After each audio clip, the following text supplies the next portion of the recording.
Female CEO finds out the single dad janitor donates half his paycheck to orphans when Samantha Lee, a tough, no-nonsense CEO known for her strict rules, discovered that her janitor was secretly donating half of his small paycheck to an orphanage. She couldn't believe it. In her eyes, the man was quiet, shy, and invisible, just another worker cleaning the halls of her million-dollar company. But when she found out the truth behind his selfless act, everything changed. One late night, Samantha saw him slipping an envelope into a donation box at a children's shelter. Out of curiosity, she followed him, and what she learned shattered her pride and melted her heart.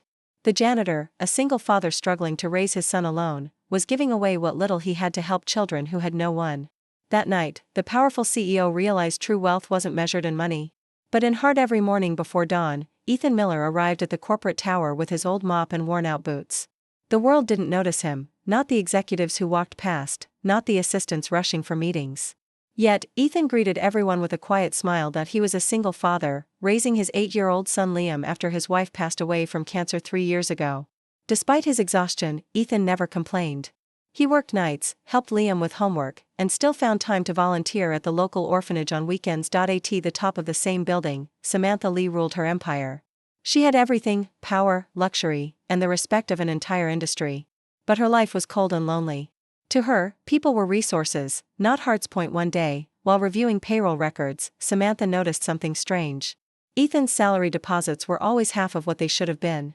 Assuming an accounting error, she called HR, but they told her Ethan requested it himself. "He asked us to send half his pay to Sunrise Orphanage every month," the HR manager said. Samantha froze. Why would a janitor, struggling to survive, give away half his earnings? That question lingered in her mind long after everyone went home.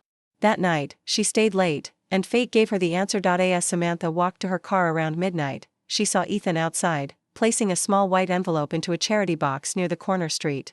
Curious, she followed him quietly. He entered the orphanage, a rundown building full of laughter and small, barefoot children. Through the window, Samantha saw Ethan serving soup, fixing broken toys, and hugging children like a father would. The warmth in his eyes and the joy in the kids' smiles made her heart ache. When she finally approached him, Ethan looked embarrassed. "Ms. Lee? I can explain," he said, lowering his gaze. She shook her head. "Why do you do this, Ethan? You barely make enough to live." He smiled softly. "Because I know what it feels like to be alone. I grew up here, in this same orphanage. They saved me. Now it's my turn." Tears welled up in Samantha's eyes. She had spent years building a business empire, chasing profit, but this humble man, with his simple heart, had achieved something she never could: real purpose. That night, Samantha drove home in silence. For the first time in years, she questioned everything: her values, her goals, her success. She couldn't forget Ethan's words or the light in those children's eyes. The next morning, Samantha called an emergency meeting. Her staff whispered nervously, "The CEO never called meetings without notice." But when she entered the room, her tone was different. "I've realized something," she began, her voice calm yet emotional. "We measure success in numbers, but true success lies in kindness.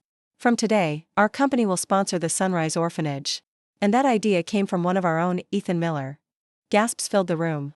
Ethan, standing near the door with his mop, turned pale. "Ma'am, I don't deserve—" "Yes, you do," she interrupted with a smile. "You've done more for this world than most of us ever will." The company soon launched a charity foundation named the Sunrise Project, providing education, shelter, and care for hundreds of children.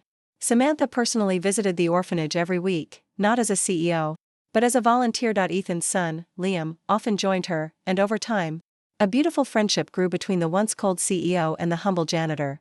Samantha learned to see people, not positions. And Ethan's quiet compassion continued to inspire everyone around him. One evening, as they watched the children play, Samantha said softly, "You gave half your paycheck, Ethan. But you gave me something greater, a heart."